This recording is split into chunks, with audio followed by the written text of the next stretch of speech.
Bonjour tout le monde, s'il y a bien un genre qui a accouché de chefs-d'œuvre au cinéma et en littérature, c'est bien la science-fiction. C'est un genre idéal pour laisser libre cours à l'imagination des artistes, qui peuvent du coup se focaliser à créer un futur, plus ou moins lointain, ou alors juste un univers parallèle au nôtre, mais qui serait profondément transformé par les progrès scientifiques. Et on peut ranger beaucoup de films cultes dans le genre, hein, je veux dire de Matrix à Avatar, de Jurassic Park à Interstellar, mais parmi ces grands films oubliés, et ces noms que je pense vous connaissez tous, il y a quand même eu aussi quelques petits trésors oubliés. Des pépites que certains d'entre vous ont peut-être déjà vues, mais que votre cerveau a mis de côté et qui sont pas rentrés dans la postérité. Et c'est des films moins connus, mais qui méritent pourtant largement d'être découverts ou redécouverts. C'est donc une petite variante du format des trésors oubliés, où d'habitude par décennie, je m'occupe de vous trouver des petits trésors oubliés, du coup c'est vraiment le titre du format. Et dans cette variante, je vous ai sélectionné 5 films de science-fiction qu'on a trop vite mis de côté, mais qui valent vraiment le détour, dont on parle trop peu à mon goût. C'est parti pour ces trésors cachés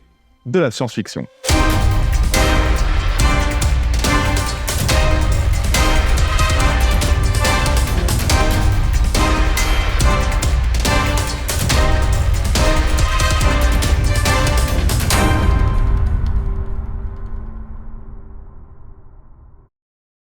Mais avant de vous parler de ces 5 films assez incroyables, laissez-moi vous dire que cette vidéo est sponsorisée par nos amis de YFood. Bon alors YFood, je pense que vous connaissez, c'est le sponsor historique de cette chaîne. On travaille ensemble depuis bien longtemps et pour 2024, il est encore donné des belles promos pour vous. Mais d'abord, YFood, pour les nouveaux, qu'est-ce que c'est ?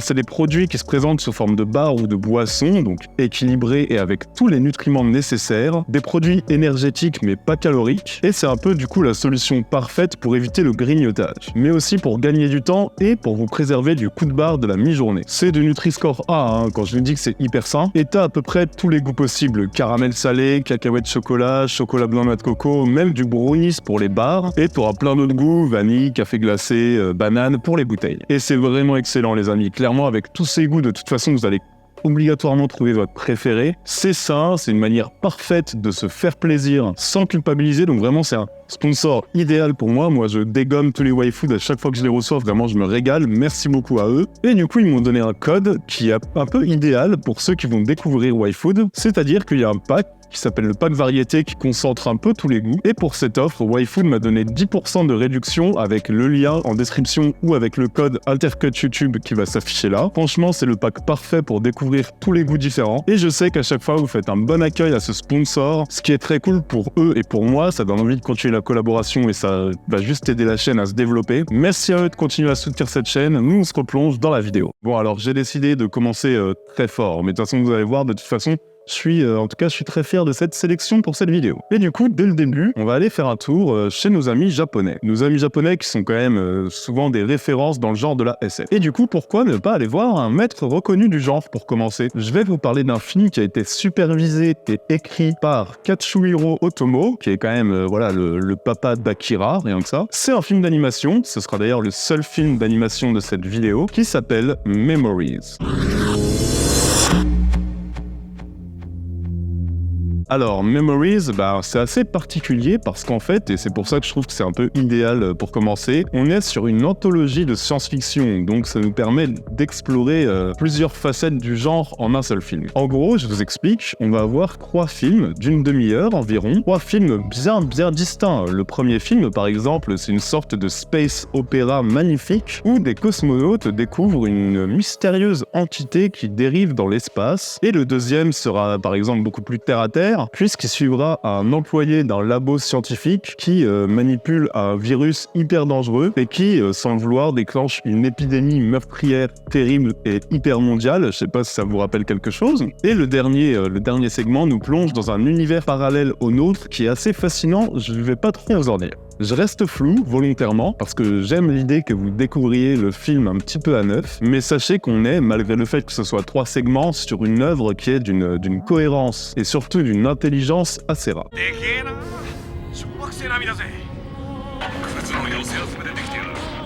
島補足できるか OK 時々ノイズが混じるくらいだ Le film ne cherche jamais à échapper à l'aspect compilation. Comme je l'ai dit, du coup on l'a vu, c'est quand même 3 films très différents, autant par la patte graphique que par la thématique. Mais en tout cas, j'aime la façon dont ils sont placés, dont ils sont situés, parce que dès les premières minutes, le premier court-métrage va vraiment vous mettre une claque. C'est peut-être d'ailleurs mon préféré, ce qui veut pas dire que le film baisse en rythme, je vais y revenir. Croyez-moi, durant toute l'heure et demie du film, vous allez vous régaler, mais je veux dire, dès l'intro, on est sur un niveau, c'est vraiment le premier court-métrage, une merveille de poésie, de mystère. L'univers futuriste est hyper crédible et il se teinte peu à peu d'une espèce de voile fantastique et un petit peu labyrinthique, avec des espèces de flottements poétiques assez qui vont vraiment vous rester en tête un bon moment. Franchement, le premier contact avec Memories, il est parfait. Mais là où il est fort, c'est qu'on n'est jamais frustré de passer à un autre court, parce que les segments savent s'arrêter au bon moment et que chaque film est intéressant par ses spécificités en fait. Ça permet de varier, ça permet d'éviter la lassitude tout en développant des histoires avec un rythme qui est bien plus effréné et bien mieux géré et direct surtout qu'un seul long métrage. Et croyez-moi, vous serez toujours surpris par les virages et les spécificités techniques de Memories. C'est toujours vraiment des grosses idées de mise en scène. Et voilà, si tu rajoutes à ça des musiques assez géniales et une animation qui est vraiment réussie, tu tiens une belle réussite de la science-fiction et je pense que c'est quand même un film excellent pour démarrer. J'avais vraiment envie de commencer par cette petite folie qui est trop souvent oubliée.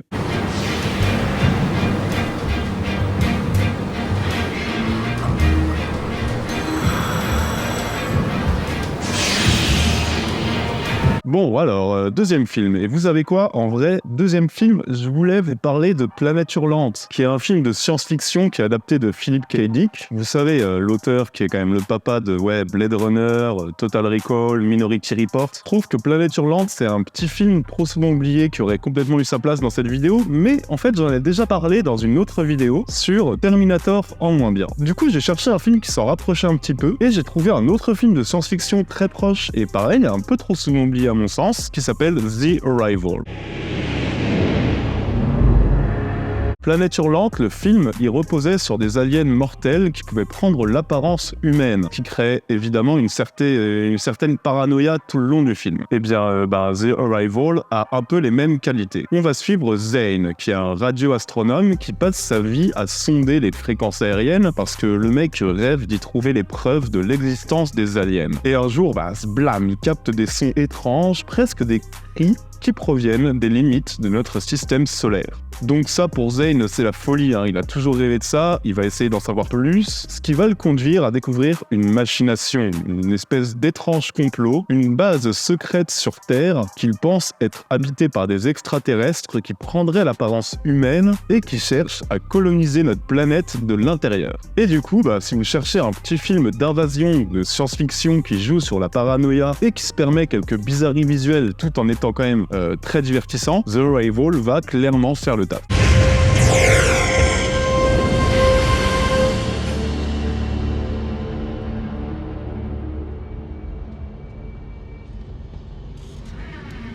Je trouve que c'est un film ambitieux. En vrai, c'est quand même un film ambitieux, ne serait-ce que par ses thématiques, mais aussi dans son traitement, parce que c'est un film qui cherche vraiment à créer une sorte de tension permanente et qui capte assez bien, finalement, l'aspect menace souterraine insaisissable pour créer une espèce d'ambiguïté qui est présente tout le long du récit. Et bon, alors, si la mise en scène manque parfois un peu de maîtrise et si on sent que le budget n'est pas forcément très élevé, le cinéaste, qui réalisera quand même Pitch Black quelques années plus tard, fait quand même le choix de filmer plein de cadres en fait. D'oser filmer les effets spéciaux, d'oser filmer les créature, entre guillemets, de donner une ampleur mondiale à son récit. Et du coup, ça fait que je trouve le film, malgré ses petites lacunes dont le cinéaste semble presque avoir conscience, assez généreux en fait. Généreux en rebondissement aussi. Et puis à mon sens, en fait, surtout, il essaye pas d'être plus qu'une série B très efficace, très rythmée, qui se permet quelques petits écarts vers le thriller politique et vers le survival. Le tout avec un petit soupçon de film de complot qui lui donne vraiment un aspect,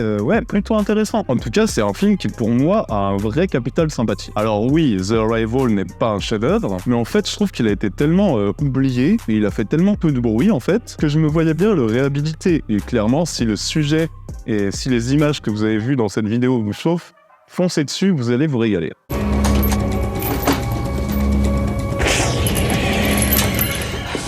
Give me the chain.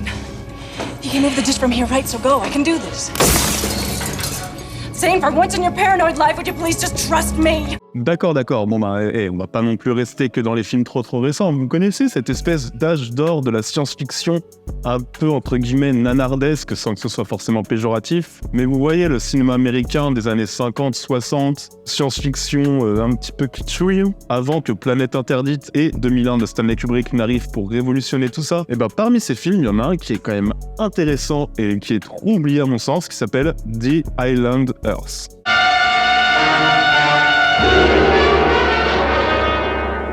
Les survivants de l'infini en français, et c'est un film qui concentre tous les ingrédients de ces espèces de grands films de science-fiction old school, et c'est un film qui est quand même sorti 1 an avant Planète Interdite, qui est considéré comme le premier grand film de science-fiction premier degré qui se prenait au sérieux. Je trouve que ce film a quand même pas mal de qualités qu'on loue à Planète Interdite, et je trouve bizarre qu'on le mentionne pas vraiment assez.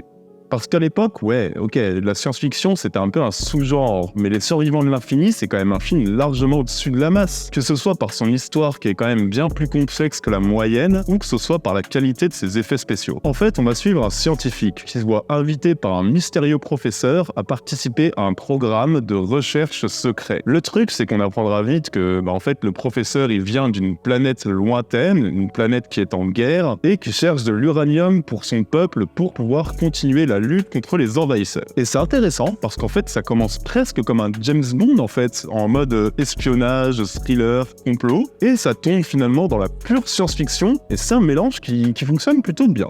A planet that was once a comet, as you can see. Their spacecraft are actually guiding the meteors against us.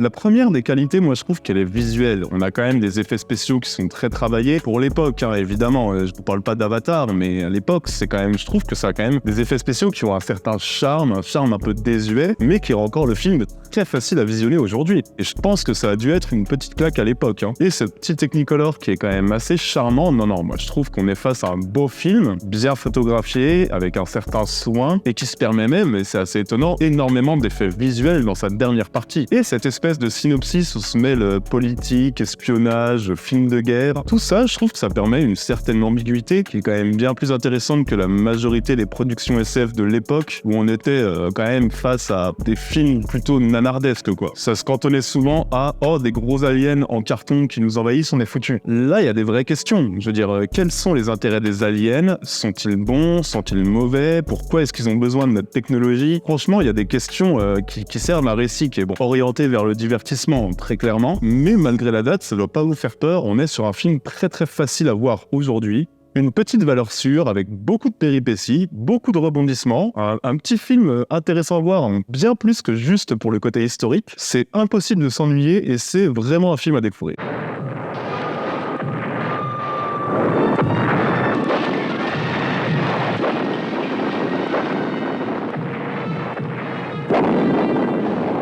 Mais dites-moi les amis, c'est bien gentil tout ça, mais est-ce que ce serait pas l'heure de parler un peu de la science-fiction française? C'est un genre qui revient en force d'ailleurs ces dernières années. Je veux dire, les films de production SF française commencent à pulluler sur les écrans, avec plus ou moins de réussite. Je suis quand même souvent assez mesuré sur les productions que beaucoup louent en disant que c'est hyper ambitieux pour le cinéma français, blablabla. Je suis rarement d'accord, je trouve que souvent c'est quand même assez kitschouille raté. Mais bref, j'ai envie de vous parler d'un film français de science-fiction un peu trop oublié, qui est sorti en 1996 et qui s'appelle La Belle Verte. Alors c'est un film qui commence sur une planète lointaine, avec des habitants qui vivent en harmonie, qui sont heureux, qui sont très évolués technologiquement. Globalement, tout va bien pour eux. Et ils organisent parfois des excursions sur d'autres planètes, mais bizarrement, il y a une planète sur laquelle personne ne veut jamais aller, la Terre. Jusqu'à ce qu'une des femmes de cette planète se porte volontaire finalement et se retrouve à atterrir en plein Paris. Bon, alors on n'est pas sur ces grands voyages spatio-temporels, on n'est pas sur des gros effets spéciaux et de la paranoïa futuriste. Vous inquiétez pas pour ça, je pense que vous en avez déjà eu assez dans les premiers films et je reviendrai à ça pour le dernier. Mais je voulais quand même mentionner ce film qui est un beau petit film, un film que j'avais beaucoup aimé quand j'étais gamin. Alors bon, un film qui a un message écolo, pas subtil du tout, clairement, et j'avais même un peu peur que le revisionnage lui fasse du mal en fait. Sauf que non, c'est un film qui a réussi quand même à m'envoûter encore aujourd'hui.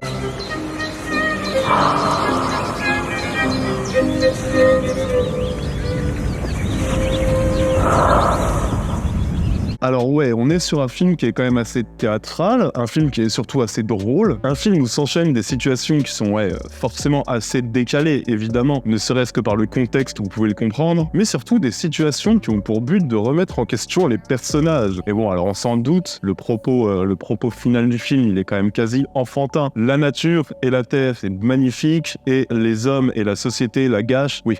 Bon, d'accord, ça on est ok, on a compris je pense. Mais en fait la réalisatrice, qui est aussi l'actrice principale d'ailleurs, va traiter le tout avec une belle candeur, ce qui était la seule manière de rendre un récit comme ça viable en fait. Elle va adopter le regard un peu naïf et niais et tendre de son personnage principal, ce qui fait qu'en fait le film va d'un coup devenir très divertissant. Tu vas redécouvrir le quotidien absurde des terriens, c'est prétexte à pas mal de décalage et à pas mal de rires, et puis voilà, tu revois quelques visages connus, tu vas avoir Claire Kane, tu vas avoir une jeune Marion Cotillard, tu vas avoir Vincent Lindon, ce qui fait toujours plaisir, tu auras aussi beaucoup d'idées originales. Il y a une certaine originalité qui pose beaucoup de questions, un peu comme son personnage principal, mais qui n'est jamais vraiment moralisateur. Heureusement d'ailleurs, et surtout qui n'oublie jamais d'être divertissant. Non, La Belle Verte, c'est une petite anomalie qui est trop souvent oubliée à mon sens, pour lequel j'ai beaucoup de tendresse et clairement j'étais très curieux d'avoir vos retours sur ce film. Ça, non, c'est Jean-Sébastien, ça. Ben voilà, c'est lui dont je vous avais parlé. Il vient de chez nous, lui, on vous l'avait envoyé. Qui? Jean-Sébastien.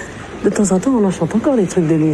Ok les amis, pour finir, je vais aller vers du bourrin. Je sens que vous avez envie d'explosion, vous avez envie de la grosse SF bien qui tâche, bien grasse. Je sais pas pourquoi je projette mes fantasmes sur vous. Bref, allez, de la grosse SF américaine qui est bien grasse, mais qui est pas dénuée d'intérêt pour autant. Je vais vous parler de Invasion.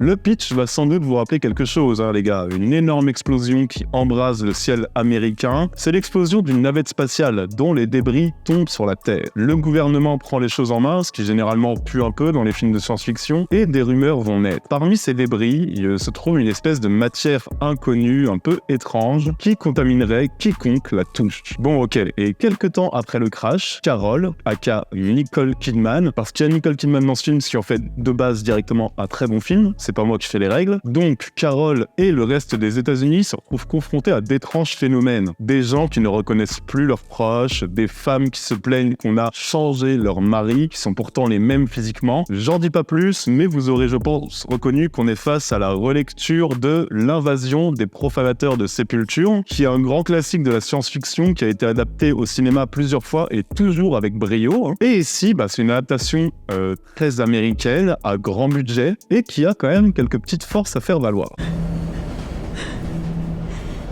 Try to calm down. You can fool them, but you gotta calm down. Don't show emotion.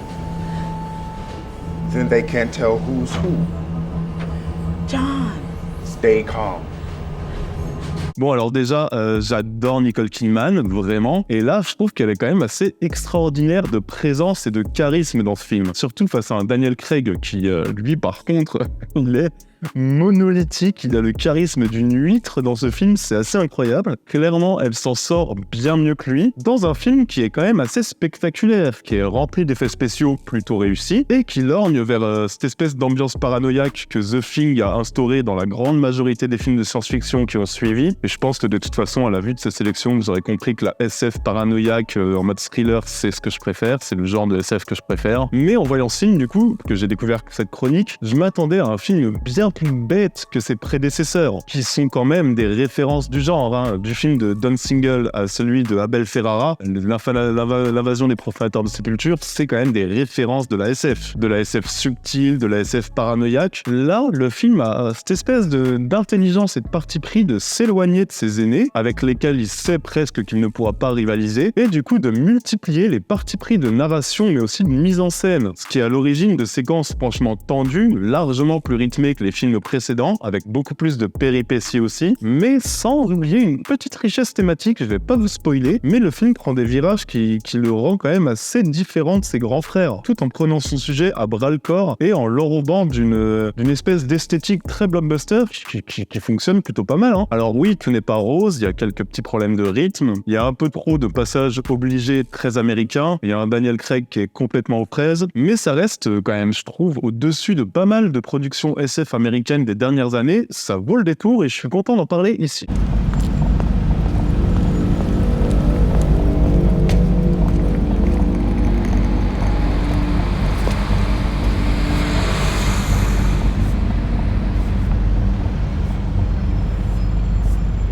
Voilà, j'espère que cette vidéo vous aura plu. Pour les prochains trésors oubliés, je suis en train d'hésiter. Peut-être dites-moi en commentaire ce que vous préféreriez. Soit je fais un petit trésor oublié des années 2010, soit je retourne vers les années 70. Je sais pas. C'est l'hésitation. Vous me dites ce que vous en pensez. On a un petit Tipeee pour ceux qui veulent soutenir la chaîne ou ceux qui le peuvent. Ceux qui peuvent pas parce que financièrement c'est la galère et je comprends complètement. Un petit partage fait toujours plaisir aussi. N'oubliez pas de vous abonner et de mettre la cloche. Nous, on se retrouve très bientôt. Prenez soin de vous et n'oubliez pas que vous êtes les meilleurs. Ciao, bisous.